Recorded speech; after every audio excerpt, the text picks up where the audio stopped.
এই কোরআন অনুযায়ী যদি আমাদের জীবনকে পরিচালনা করার সুযোগ আছে, কখনো আমরা পাই, আমরা রাজি আছি তো ইনশাআল্লাহ। আল্লাহ পাক আমাদেরকে কবুল মঞ্জুর করুক, সকলে বলে আমিন। আমি পবিত্র কোরআন মাজিদের মধ্যে বর্ণিত মুমিনদের যে গুণাবলী, কিছু গুণাবলী নিয়ে আপনাদের সামনে ইনশাআল্লাহ আমি আলোচনা করব। একজন মুমিন সত্যিকার অর্থে সে যদি মুমিন হতে চায়, তার মধ্যে কি কি গুণ থাকা জরুরি, এই সম্পর্কে ইনশাআল্লাহ কোরআন মাজিদের মধ্যে যা আছে, রাসূল পাক সাল্লাল্লাহু আলাইহি ওয়াসাল্লামের সুন্নাহর মধ্যে যা আছে, আমি ইনশাআল্লাহ আপনাদের সামনে আলোচনা করব। আমাদের প্রত্যেককেই পরিপূর্ণ মুমিন হওয়ার দরকার আছে না নাই? আর যারা বলেন আছে না নাই? আছে। আমরা প্রত্যেকেই পরিপূর্ণ মুমিন হব, এই ওয়াদা কিন্তু আমরা আল্লাহ রাব্বুল আলামিনের কাছে করে আসছি। কার কাছে করে আসছি? আল্লাহর কাছে ওয়াদা করে আসছি। আল্লাহ পাক কি বলে শুনেন, وَإِذْ أَخَذَ رَبُّكَ مِنْ بَنِي آدَمَ مِنْ ظُهُورِهِمْ ذُرِّيَّتَهُمْ وَأَشْهَدَهُمْ عَلَى أَنفُسِهِمْ أَلَسْتُ بِرَبِّكُمْ قَالُوا بَلَى شَهِدْنَا أَنْ تَقُولُوا يَوْمَ الْقِيَامَةِ إِنَّا كُنَّا عن هذا غافلين চিল্লাত আল্লাহু আকবার। রূহের জগতের মধ্যে আল্লাহ রাব্বুল আলামিন আমাদের সবার কাছ থেকে অঙ্গীকার নিয়েছেন, আলাস্তু বিরাব্বিকুম। আল্লাহ পাক আমাদেরকে জিজ্ঞাসা করেছিলেন, আমি কি তোমাদের রব নই? ক্বালু বালা। রূহের জগতের মধ্যে আমরা সবাই আল্লাহ রাব্বুল আলামিনকে স্বীকারোক্তি দিয়েছিলাম, স্বীকার করে নিয়েছিলাম, বলে দিয়েছিলাম, হ্যাঁ আপনি অবশ্যই আমাদের রব, আপনার প্রতি আমরা পরিপূর্ণভাবে ঈমান আনবো, আমরা পরিপূর্ণ মুমিন হব। প্রিয় ভাইরা আমার, আল্লাহ রাব্বুল আলামিন আমাদের কাছ থেকে স্বীকারোক্তি নিয়েছেন। স্বীকারোক্তি নেওয়ার পরে এই স্বীকারোক্তির মধ্যে আমরা সত্যবাদী না মিথ্যাবাদী, আল্লাহ পাক আমাদেরকে পরীক্ষা করার জন্য আরেকটা জগৎ বানাইলেন। সেই জগৎটার নাম হলো দুনিয়ার জগৎ। কিসের জগৎ? চিল্লায় কোন কিসের জগৎ? দুনিয়ার জগতে আল্লাহ রাব্বুল আলামিন পাঠাইলেন। আবার শুধু পাঠাইয়া আল্লাহ পাক ক্ষান্ত হন নাই, আল্লাহ পাক বলে দিলেন, বান্দা স্বীকারোক্তি তুমি দিয়েছ, দুনিয়াতে পাঠাইতেছি পরীক্ষার জন্য। বান্দা বলে, আল্লাহ কিসের পরীক্ষা? আল্লাহ পাক বলেন, ওয়ামা খালাকাতুল জিন্না ওয়াল ইনসা ইল্লা লিয়াবুদুন। চিল্লায় আল্লাহু আকবার। আল্লাহ বলে, বান্দা সেটা হলো ইবাদতের পরীক্ষা। দুনিয়াতে তোমাকে পাঠাইলাম, আমি এখন তোমাকে পরীক্ষা করব, প্র্যাকটিক্যালি তুমি মুমিন হও কিনা, নাকি তুমি শুধু জবানে জবানে মুমিন, তোমার বাহ্যিক বেশভূষাটা মুমিন, এটা তো ঠিক, কিন্তু তোমার ভিতরের অবস্থাটাকে আমি আল্লাহ পাক পরীক্ষা করব। এক কথায় আল্লাহ রাব্বুল আলামিন দুনিয়াতে আমাদেরকে পাঠিয়েছেন ভিতরগত মুমিন হওয়ার জন্য, ভিতরটা সুন্দর হওয়ার জন্য। প্রিয় ভাইরা আমার, দুনিয়াতে আসার পর আল্লাহ পাকের ওই স্বীকারোক্তির সাথে আমরা যে স্বীকার করে নিয়েছি আপনি আমাদের রব, আর দুনিয়াতে এসে যদি রবের কাজটা ঠিকঠাক মতন না করি, তাহলে আল্লাহ পাকের সাথে ওয়াদা ভঙ্গ হলো কিনা? আর জোরে বলেন, ওয়াদা ভঙ্গ হলো কিনা? ওয়াদা ভঙ্গ হয়ে গেল। এখন আল্লাহ পাকের সাথে আমরা যদি ওয়াদার খেলাপ করে ফেলি, আল্লাহ পাক কিয়ামতের দিন আমাদের সাথে ভালো আচরণ করবেন না খারাপ আচরণ করবেন? চিল্লায় বলেন। আল্লাহ মাফ করুন। আমরা প্রত্যেকেই আল্লাহ পাকের সাথে ওয়াদা ভঙ্গ করে ফেলছি। দুনিয়াতে আল্লাহ রাব্বুল আলামিন আমাদেরকে পাঠিয়েছেন, বলছে বান্দা পাঠাইলাম কিন্তু ইবাদতের জন্য। বান্দাকে আরো সহজ করে দিছে যে কিভাবে তুমি ইবাদত করবা, নামাজ পড়বা। বান্দা জানে না নামাজ কিভাবে পড়তে হয়। বিশ্বনবী মুহাম্মদ রাসূলুল্লাহ সাল্লাল্লাহু আলাইহি ওয়াসাল্লামকে রিসালাতের দায়িত্ব দিয়ে আল্লাহ পাক বান্দাদেরকে জানিয়ে দিয়েছেন নামাজ কিভাবে পড়তে হয়। কথা ঠিক কি না? প্রিয় ভাইরা আমার, আল্লাহ পাক আমাদেরকে ইবাদতের জন্য পাঠিয়েছেন। এই ইবাদতের মধ্যে অন্যতম যে ইবাদত সেটা হলো নামাজ। আল্লাহ পাক কোরআনের মধ্যে বলতেছেন, ইন্নাস সালাতা কানাত আলাল মুমিনিনা কিতাবাম মাওকুতা। সুবহানাল্লাহ। আল্লাহ রাব্বুল আলামিন বলে, বান্দা নামাজটাকে আমি নির্ধারিত সময়ের মধ্যে তোমার জন্য ফরজ করেছি। নামাজকে আমি এমন ভাবে ফরজ করি নাই যে তুমি এক ওয়াক্তের নামাজ আরেক ওয়াক্তে যে পড়বা, অথবা নামাজকে আমি এমন কোন বিধান আমি বানাই নাই যে নামাজকে তুমি ছেড়ে দিবা, তোমার কোনো সমস্যা হবে না। আল্লাহ পাক বলেন, ইন্নাস সালাতা কানাত আলাল মুমিনিনা কিতাবাম মাওকুতা। ও বান্দা, তোমার জন্য আমি নামাজকে নির্ধারিত সময়ের মধ্যে ফরজ করেছি। বিশ্বনবী হাদিসের মধ্যে বলতেছেন, আউয়ালু মা ইউহাসাবু বিহিল আবদু ইয়াউমাল কিয়ামাতিস সালাহ। ও বান্দা, দুনিয়াতে তুমি যে নামাজ ছেড়ে দিতেছো, নামাজ তুমি ছেড়ে দিচ্ছ বান্দা, তুমি হুঁশিয়ার থাকো। যখন তোমার ইন্তেকাল হয়ে যাবে, কিয়ামতের দিন সর্বপ্রথম যে আমলের হিসাবটা নেওয়া হবে, সেই আমলের নাম হলো নামাজ। সর্বপ্রথম কিসের হিসাব নেওয়া হবে? নামাজ। আমরা তো অসংখ্য অগণিত মানুষ নামাজ তো পড়ি না। কথা ঠিক কিনা? নামাজ কেউ যদি কন্টিনিউ ছেড়ে দেয়, নামাজ পড়েই না, নামাজ কি করে না? পড়েই না। নামাজ যে ফরজ, আল্লাহ পাকের একটা বিধান, এটা তাকে কোনোভাবে প্রভাবিত করে না, একেবারে নামাজের ব্যাপারে উদাসীন, এই ব্যক্তি কাফের। এই ব্যক্তিকে চিল্লায় বলেন, এই ব্যক্তি কি? কাফের। নিঃসন্দেহে এই ব্যক্তি কাফের। আবার অনেক মানুষ আছে,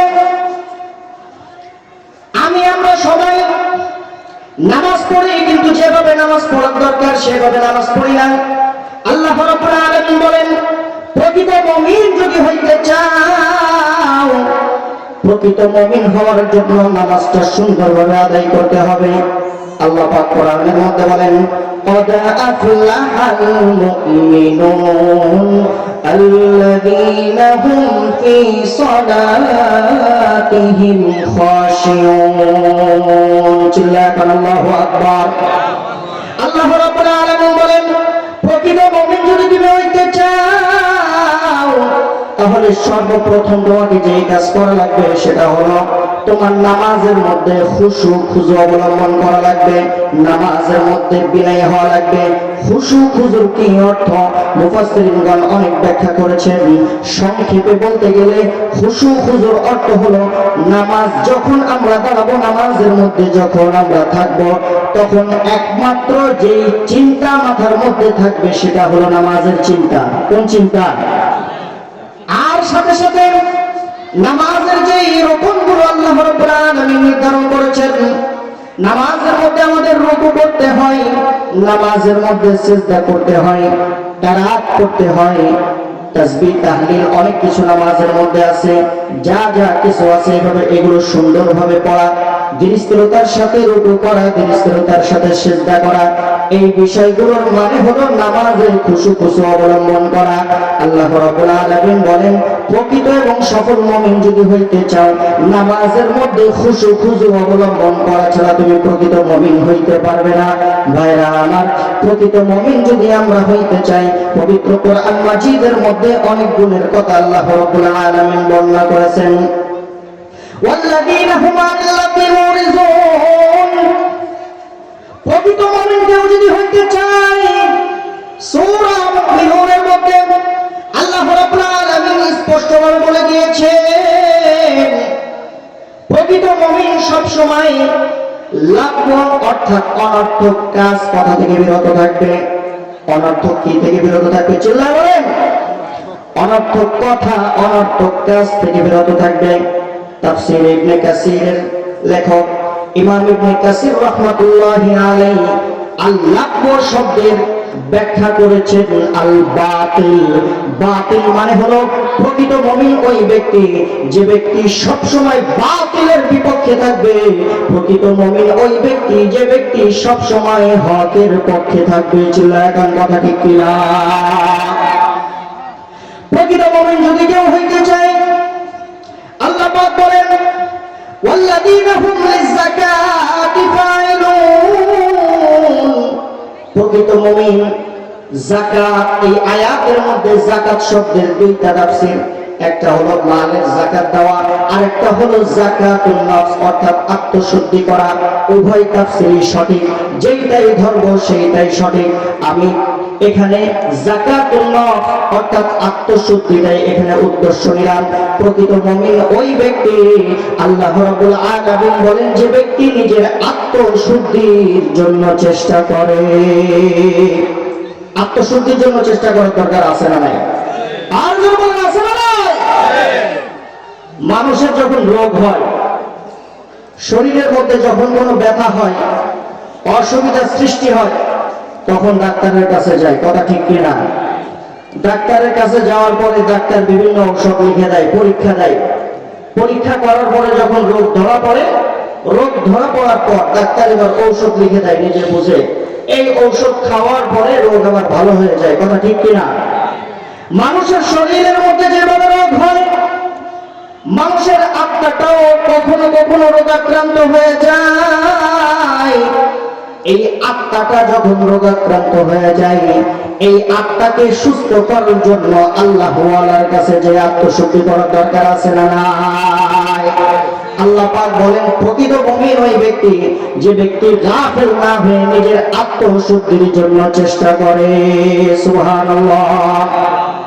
ভাইরা আমার, প্রকৃত মুমিন যদি আমরা হইতে চাই, আমাদের ওয়াদা রক্ষা করতে হবে, আমানত রক্ষা করতে হবে। আজকে সমাজের অবস্থা এমন দাঁড়িয়েছে, মানুষ ওয়াদা রক্ষা করে না, ওয়াদা ভঙ্গ করে। একে অপরের কাছ থেকে টাকা ধার নেয়, ধার নেওয়ার পরে বলে অমুক দিন দেব, কিন্তু পরবর্তীতে যে ব্যক্তি টাকা ধার দেয় সেই বড় বিপদে পড়ে যায়। কথা ঠিক কিনা? ওই টাকা আদায় করতে যে তার যে কি অবস্থা হয় সে নিজেই জানে, পরে তওবা করে আর জীবনে কাউরে টাকা ধার দেব না। আছে না নাই? আল্লাহ পাক বলেন ওয়াদার বরখেলাপ যে করবে সে মুমিন হইতে পারে না, পরিপূর্ণ ঈমান তার মধ্যে নাই। এই জন্য পরিপূর্ণ মুমিন কেউ যদি হতে চাই, আমাদের প্রত্যেককেই ওয়াদা রক্ষা করার দরকার আছে না নাই? আল্লাহ পাক বলেন পরিপূর্ণ মুমিন যদি হতে চাও, তোমাদেরকে যে লজ্জাস্থান আল্লাহ পাক দিয়েছেন, এই লজ্জাস্থানের হেফাজত করতে হবে, এটাকে হালাল ভাবে ব্যবহার করতে হবে। আল্লাহ পাক বলেন ওয়াল্লাযীনা হুম লিফুরুজিহিম হাফিজুন। চিল্লায় বলেন আল্লাহু আকবার।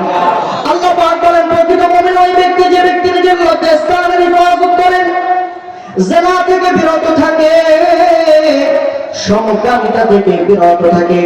আমাদের দেশের মধ্যে সমকামিতাকে ছড়িয়ে দেওয়ার চেষ্টা আছে না নাই? আর বলেন আছে না নাই? আমাদের দেশের মধ্যে জিনা আছে না নাই? বিশ্বনবী মুহাম্মদ রাসূলুল্লাহ সাল্লাল্লাহু আলাইহি ওয়াসাল্লাম বলেন আয-যানি লা ইয়ানকিহু আয-যানি লা আয-যানি লা ইয়াzni আয-যানি হিনা ইয়াzni ওয়া হুয়া মুমিন। বিশ্বনবী বলেন জিনাকারী ব্যক্তি যখন জিনা অবস্থায় থাকে, ওই অবস্থার মধ্যে তার ঈমান থাকে না। ভাইরা আমার, জিনা করতে করতে কারোর যদি ওই সময় মওত চলে আসে, সে বেঈমান হয়ে মরার সম্ভাবনা আছে না নাই? আর বলেন আছে না নাই? জিনা আমাদের দেশের মধ্যে আছে। আমি অনেক দেখেছি, ঢাকাতে যখন ছিলাম 2 বছর দেখেছি, যার যত বেশি টাকা পয়সা সে শত জিনার সাথে জড়িত। কথা ঠিক কিনা? যত বেশি সম্পদ আল্লাহ পাক দিয়েছেন তত বেশি সে গুনাহের সাথে জড়িত। এই জন্য প্রিয় দোস্ত বুজুর্গ, টাকা পয়সা এগুলো আল্লাহ রাব্বুল আলামিনের নিয়ামত, এটাকে সব সময় সৎ পথে ব্যবহার করতে হবে। কথা ঠিক কি না? গুনাহ থেকে সকলে বাঁচবো তো ইনশাআল্লাহ। ভাইরা আমার, পবিত্র কোরআন মাজিদের মধ্যে আল্লাহ রাব্বুল আলামিন প্রকৃত মুমিনের অনেক গুণ বৈশিষ্ট্য সুন্দরভাবে আলোচনা করেছেন। প্রকৃত মুমিনের গুণগুলো নিয়ে যদি আলোচনা করা হয় রাত পার হয়ে যাবে, তারপরে আলোচনা শেষ হবে না। আর একটা অন্যতম মুমিনের গুণ এবং বৈশিষ্ট্য হলো আল মুমিনুনা ওয়াল মুমিনাত ইয়ামুরুনা বিল মা'রুফ ওয়া ইয়ানহাউনা আনিল মুনকার। আল্লাহু আকবার। প্রকৃত মুমিন যে ব্যক্তি হবে, আল্লাহ রাব্বুল আলামিন বলেন মুমিনের একটা গুণ হলো মুমিন যখন অন্যায় কাজ দেখবে তখন সেই অন্যায় কাজের মধ্যে বাধা দিবে। কি দেবে? আবার মুমিন সব সময় মানুষদেরকে সৎ কাজের আদেশ দিবে। প্রিয় ভাইরা আমার, আমাদের সমাজ, আমাদের রাষ্ট্রের অন্যতম একটা সমস্যা হলো আমরা অন্যায় কাজে মানুষদেরকে নিষেধ করি না, আমরা মানুষদেরকে সৎ কাজের আদেশ করি না। কোথাও যখন কোনো অন্যায় কাজ হয় সেটার প্রতিবাদ করতে আমরা পিছনে থেকে যাই। কথা ঠিক কিনা? অন্যায়ের প্রতিবাদ আমরা করতে চাই না, নিজের কথা চিন্তা করি, সমাজের কথা চিন্তা করি। হ্যাঁ, পদ পদবী সহ সাপোর্ট, ভোট পাবো কি পাবো না এই চিন্তা করি। কথা ঠিক কিনা? প্রিয় ভাইরা আমার, যেই ইমাম আমাকে ঘুষ থেকে ফিরাইতে পারে না, যেই ইমাম আমাকে সুদ থেকে ফিরাইতে পারে না, যেই ইমাম আমাকে অন্যায়ের প্রতিবাদ করার জন্য উদ্বুদ্ধ করে না, যেই ইমাম আমাকে মাজার থেকে নিয়ে মসজিদমুখী করে না, যেই ইমাম আমার জন্য ইনসাফ প্রতিষ্ঠার ক্ষেত্রে উদ্বুদ্ধ করে না, যেই ইমাম আমাকে কোরআন সুন্নাত দাওয়াত দিতে উদ্বুদ্ধ করে না, যেই ইমাম কোরআনের বিধান সমাজের মধ্যে কায়েমের জন্য চেষ্টা করে না, আল্লাহর কসম করে বলি এই ঈমান ঈমান নয়, এই ঈমান ঈমান নয়, এই ঈমান ঈমান নয়। চিল্লায় কথা ঠিক না? অবস্থা যদি এমন হয় যে নিজের ঈমানটা সব ধরনের সৎ কাজের দিকে আগাইতে চায় না, তখন বুঝতে হবে এই ঈমানের মধ্যে ঘাটতি আছে, এই ঈমান অপরিপূর্ণ আছে, এই ঈমানকে পরিপূর্ণ করার দরকার। প্রিয় ভাইরা আমার, ঈমানকে পরিপূর্ণ না করে কেউ কবর যাবেন না, ঈমানকে পরিপূর্ণ না করে কেউ কবরে যায় না। একটা হাদিস শোনাই, পৃথিবীতে মানুষ দুই শ্রেণীর, একটা শ্রেণী হলো নেককার, আরেকটা শ্রেণী হলো বদকার। লম্বা হাদিস, বিশ্বনবী মুহাম্মদুর রাসূলুল্লাহ সাল্লাল্লাহু আলাইহি ওয়াসাল্লাম একবার মসজিদে প্রবেশ করলেন। মসজিদে প্রবেশ করার পরে বিশ্বনবী দেখে সাহাবীরা হাসতেছে। তখন বিশ্বনবী বললেন, ও আমার সাহাবীরা, তোমাদের যদি মৌতের কথা স্মরণ থাকতো, মৌতের চিন্তা তোমাদের মধ্যে যদি থাকতো, তাহলে তোমরা এইভাবে হাসতে না। এই কথাটি বলার সাথে সাথে সাহাবায়ে কেরামের মুখটা কালো হয়ে গেল, পেরেশানিগ্রস্ত হয়ে গেলেন সাহাবায়ে কেরাম। সাহাবায়ে কেরাম পেরেশানিগ্রস্ত হওয়ার পরে বিশ্বনবী এবার লম্বা হাদিস বর্ণনা করতেছেন। বিশ্বনবী বলেন, ও আমার সাহাবীরা শোনো, পৃথিবীতে মানুষ হলো দুই শ্রেণীর, একটা শ্রেণী হলো নেককার, আরেকটা শ্রেণী হলো বদকার। এই বদকার শ্রেণীর মানুষরা যখন কবরের মধ্যে যায়, কবরটাকে তাদেরকে তুই বলে সম্বোধন করে। কবরটাকে বলে, ও হে বদকার, জমিনের মধ্যে যত মানুষ ছিল, তুই ছিলি আমার কাছে সবচাইতে নিকৃষ্ট ব্যক্তি, তুই ছিলি আমার কাছে সবচাইতে অপছন্দনীয় ব্যক্তি, তুই আমার কাছে এসে ভালো করিস নাই, আমার কাছে যখন চলে আসছিস আজকে তুই আমার খারাপ আচরণ দেখতে পাবি। এই কথা বলার পরে কবর তাকে এমন ভাবে চাপ দেয়, তার পাঁজরের হাড়গুলো একটার একটার মধ্যে ঢুকে যায়, তার কবরের মধ্যে জাহান্নামের আগুন দাউ দাউ করে জ্বলতে থাকে। কবরের মধ্যে আল্লাহ রাব্বুল আলামিন সাপ সাপকে নিয়োগ করে দেন। কেমন সাপ? হাদিস শরীফের মধ্যে আসছে এক একটা সাপের মধ্যে আল্লাহ পাক এমন বিষ দান করেছেন, এমন ক্ষমতা দিয়েছেন, ওই সাপ কিয়ামত পর্যন্ত তাকে দংশন করতে থাকবে। হাদিসের মধ্যে আসছে বিষের কারণে সাপের মাথাটা হয়ে যাবে টাক করা। ওই সাপটা যদি দুনিয়ার মধ্যে একবার নিঃশ্বাস ফেলে তাহলে কিয়ামত পর্যন্ত দুনিয়াতে আর কোনো তৃণলতা জন্মাবে না। নাউজুবিল্লাহ। আর যদি কোনো একটা কবরের মধ্যে যায় তখন কবর তাকে বলতে থাকে, আহারে দুনিয়ার মধ্যে যত মানুষ ছিল তুমি আমার সবচেয়ে প্রিয় মানুষ ছিলা, তুমি তোমার আসল ঠিকানায় সুখের জায়গায় তুমি চলে আসছো, তুমি আমার কাছে চলে আসছো। আজকে কবর আমি তোমার সাথে কোনো খারাপ আচরণ করব না, তোমার সাথে আমি কোনো বেয়াদবি করব না, আমি কবরের মধ্যে তোমার কোনো ভয় নাই। এই কথা বলার পরে কবরটা তার জন্য প্রশস্ত হয়ে যাবে। চিল্লায় এখন সুবহানাল্লাহ। বিশ্বনবী হাদিসের মধ্যে বলতেছেন, হাদিসের শেষ অংশে, আল কবরু রাউযাতুম মিন রিয়াজিল জান্নাহ আও হুফরাতুম মিন হুফারিন নার। বিশ্বনবী বলেন কবরটা জান্নাতের একটি বাগান অথবা জাহান্নামের একটি গর্ত। কবর জান্নাতের একটি বাগান হবে অথবা জাহান্নামের একটি গর্ত হবে। জান্নাতের বাগান হবে না জাহান্নামের গর্ত হবে, এটা নির্ভর করে আপনার আমার আমল আর আকীদার উপর। চিল্লায় এখন কথা ঠিক কিনা? এই জন্য নিজেদের আমল নিজেদের আকীদা ঠিক করার দরকার আছে না নাই? আরো যারা বলেন আছে না নাই?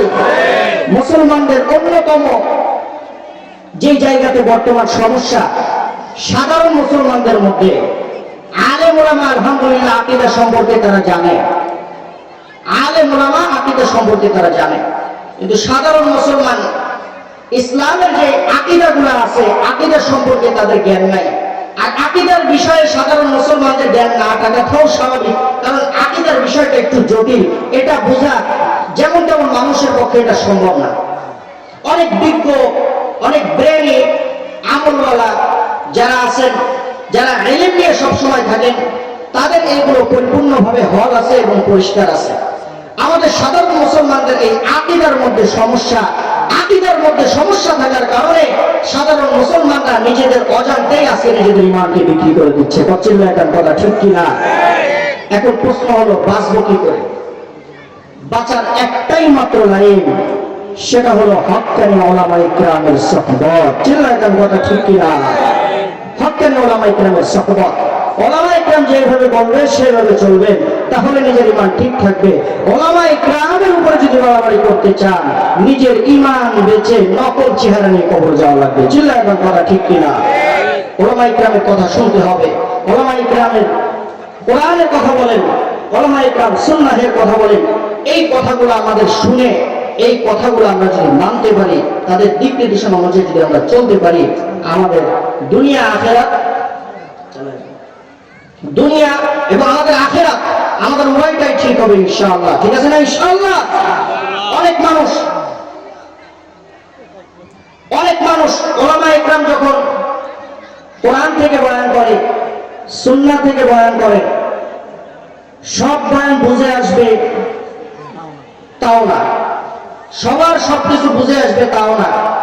সাধারণ মানুষের মধ্যে এমন আছে, যদি বুঝে না আসে তখন ওটা প্রশ্ন করে, হুজুর বুঝলাম না তো বুঝাইয়া দেন। কি বলে? হুজুর বুঝলাম না, বুঝাইয়া দেন। হুজুর আমি তো এটা বুঝলাম না, আমি এটা মানতে পারবো না। আছে না না এরকম মানুষ? আচ্ছা বলেন তো, কেউ যদি মাধ্যমিক, উচ্চ মাধ্যমিক, হাই স্কুলে পড়াশোনা না করে সরাসরি তাকে যদি ভার্সিটিতে ভর্তি করে দেওয়া হয়, ভার্সিটিতে সে যদি তাকে যদি গণিত দেওয়া হয়, এটা কিছু সে বুঝবে? কিছু বুঝবে? আচ্ছা বলেন তো, হাই স্কুল, উচ্চ মাধ্যমিক, মাধ্যমিকে না পড়ে, স্কুল লাইফের জীবনটা শেষ না করে, ভালো করে পড়াশোনা না করে, তাকে যদি শুরুতে ভার্সিটিতে ভর্তি করার কারণে ভার্সিটির গণিতটা সে যদি না বুঝে, এই দোষ কি তার না গণিতের? জোরে বলেন, তার। দোষটা কার? তার। কারণ সে উচ্চ মাধ্যমিক মাধ্যমিক হাই স্কুলের পড়াশোনা তার জানা নাই, দোষটা তারই। একইভাবে যে ব্যক্তি কোনোদিন মাদ্রাসার বারান্দায় যায় নাই, যে ব্যক্তি কোনোদিন ওলামায়ে কেরামের সুহবতে যায় নাই, যে ব্যক্তি কোনোদিন কোরআনটাকে ধরেও দেখে নাই, যে ব্যক্তি রাসূল পাক সাল্লাল্লাহু আলাইহি ওয়াসাল্লামের হাদিস সম্পর্কে ন্যূনতম জ্ঞান তার নাই, সে কিভাবে ফতোয়া বুঝবে, সে কিভাবে কোরআন বুঝবে, সে কিভাবে সুন্নাহ বুঝবে?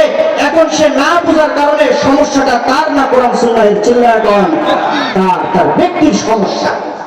কিন্তু ব্যক্তি এটা বুঝতে চায় না। ব্যক্তি বলে যে আমি তো বুঝলাম না, আমি তো বুঝলাম না। বুঝো আর না বুঝো, ওলামায়ে কেরাম যেটা বলবে, হক্কানি ওলামায়ে কেরাম যে বার্তা, যে মেসেজ দিবে, সে অনুযায়ী নিজের জীবন পরিচালনা করার নাম হলো ঈমান। চিল্লায় কোন কথা ঠিক কিনা? প্রিয় ভাইরা আমার, পরিপূর্ণ মুমিন যদি হইতে চাই, অন্যায়ের প্রতিবাদ করতে হবে, ইনসাফ প্রতিষ্ঠা করতে হবে, অসৎ কাজ থেকে মানুষকে বাধা দিতে হবে। বাধা দেওয়ার পদ্ধতি কি? কিভাবে বাধা দিব, কিভাবে প্রতিবাদ করব? প্রতিবাদের অর্থ হলো এই নয় যে একজন আরেকজনের মাথায় যে বাড়ি দেবে। ভালো করে শুনেন, অন্যায় কাজের প্রতিবাদটা কেমন হবে? বিশ্বনবী মুহাম্মদুর রাসূলুল্লাহ সাল্লাল্লাহু আলাইহি ওয়াসাল্লাম হাদিসের মধ্যে সুস্পষ্টভাবে নির্দেশনা দিয়েছেন।